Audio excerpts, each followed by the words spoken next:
के 12:30 हो रहे हैं।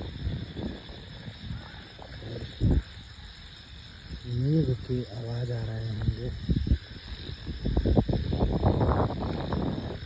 जिसे सुनकर तो सोचा जाता है कि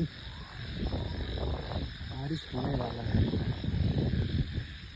देखिए ये नज़ारा, रात के 12:30 हो रहा है।